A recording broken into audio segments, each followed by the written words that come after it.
Daraz ji ezmûna wicdanê derbas nabe.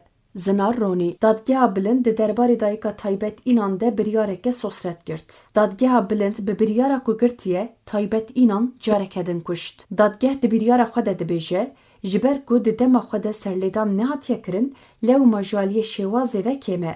Ji ber vê kemaniyê dosya nayê nirxandin.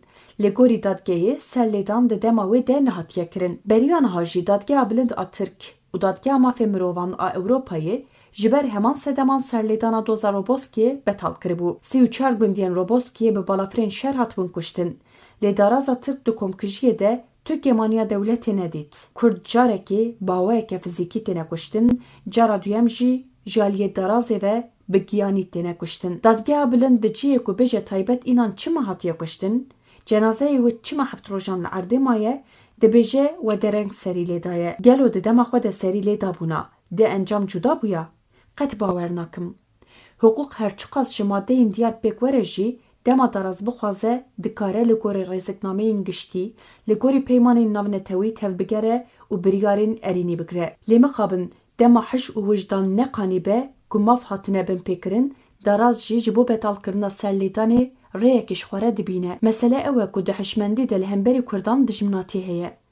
Tenê ne li hemberî Kurdan, li hemberî nasnameyên derveyî Tirkîtiyê hişmendiyeke faşîst heye. Li Tirkiyeyê nasnameyên ku têne qebûl kirin, nasnameya Tirk û Misilmantiya Sunî ye.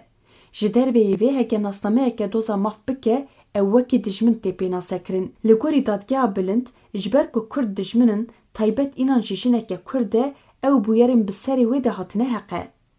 Ji ber ku nikare vê hişmendiya xwe ya qirêj ve kirî bîne ziman. Vê carî jî biryara xwe li gorî zagonên hukukî dixe çarçoveyekê. Wezîrê Karê Hundirê ê Tirk ê Berê Süleyman Soylu ji polîs û eskeran re digot hûn tiştê hewce dike bikin, hukuk dê piştre were. Soylu ji peywirî hate girtin. Lê niha di serî de Dadgeha Bilind bi giştî daraz bi heman ferasetê tevdigere. Dadgeh bi vê biryarê ji polîs û eskeran re dibêje ez li pişt we me. Îro serokê Dadgeha Bilind daxaftina xwe de behsa giringiya serlêdanên ferdî kir. Mafê serlêdana ferdî wekî yek ji xalên giring a hukukê Tirk anî ziman. Her wiha dibêje di 13 salan de 700,000 serlêdan hatine kirin.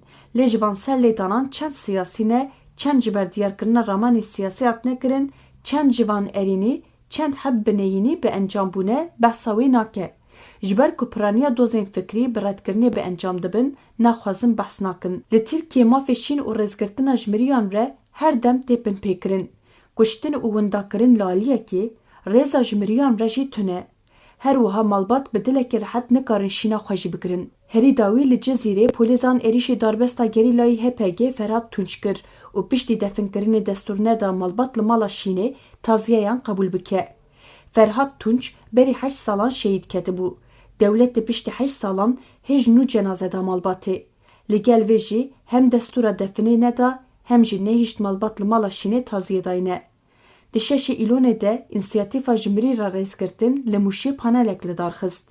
Di salonê de li ser pankartekê wiha dinivîsî.